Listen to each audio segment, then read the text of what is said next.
এটা হয়তো আনন্দের কান্না। বাবার যে একটা স্বপ্ন ছিল ছোটবেলা থেকে আমাকে নিয়ে, যে আমি একদিন সরকারি চাকরি করব, এবং বাবাকে সেই সরকারি চাকরিটা আমি দিতে পেরেছি। এটা আমার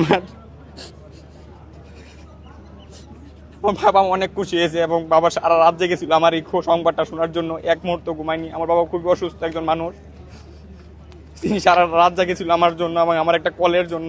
কলটা পেয়ে বাবা আলহামদুলিল্লাহ বলে খুশি কান্না করে দিয়েছিল। বাবার এই কান্না আমার সফলতার কান্না। আমি প্রথম বেতন পেয়ে তাদের হাতে তুলে দিব। আমি আম্মুকে অনেক ভালোবাসি, আম্মু আব্বুকে, তাদের জন্য আমার সবকিছু। এই সবকিছু বিসর্জন তাদের জন্য আমার। জি, 200 টাকা ব্যাটালিয়নে চাকরি হয়েছে। আমি কাউকে কোনো দালাল চক্র ধরি না এবং কোনো কিছু না। আমি 200 টাকা আবেদন করছি, 200 টাকা আমার চাকরি হয়েছে।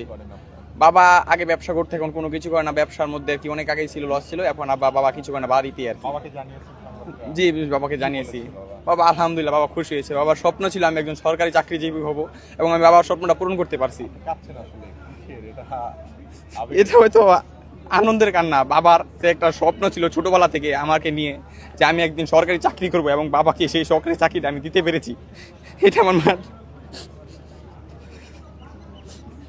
বাবা অনেক খুশি হয়েছে, এবং বাবা সারা রাত জেগেছিল আমার এই সংবাদটা শোনার জন্য। এক মুহূর্ত ঘুমায়নি। আমার বাবা খুবই অসুস্থ একজন মানুষ, তিনি সারা রাত জেগেছিল আমার জন্য এবং আমার একটা কলের জন্য। কলটা পেয়ে বাবা আলহামদুলিল্লাহ বলে খুশি কান্না করে দিয়েছিল। বাবার এই কান্না আমার সফলতার কান্না।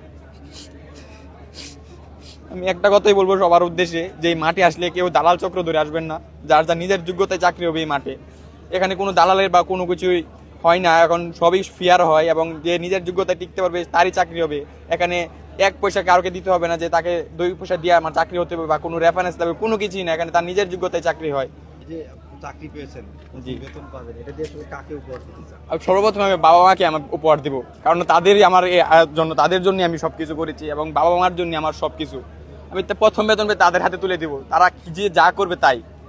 এরকম হয় না যে আম্মু অনেক কিছু বলতে মন চায় কিন্তু মন খুলে বলতে পারে? অনেক কিছু বলার থাকে কিন্তু বলা হয় না। অনেক সময় আম্মুর সাথে রাগারাগি হয়, কিন্তু যে মনের ভিতরে লুকিয়ে থাকা যে আম্মুকে ভালোবাসাটা, এটা কখনো প্রকাশ করা যায় না। আসলে এটা কখনো বলা হয় না আর কি আম্মুর সাথে, বা কোনোভাবে ফ্রিতে বাবা বলা হয় নাই।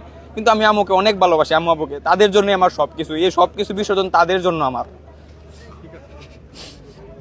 ধন্যবাদ জানাবো ব্যাটালিয়ন আনসার স্যারদের, তারা নিজের সুন্দর বিচক্ষণতার কারণে যে আমরা আমাদের মেধাকে ধরিয়ে আমাদের চাকরিটা পেয়েছি, তার জন্য আমি আলহামদুলিল্লাহ এবং তাদেরকে ধন্যবাদ জানাই। আমি নরসিংদী জেলা বেলাব থানা। আমার নাম মোহাম্মদ সাকিব আল সামি।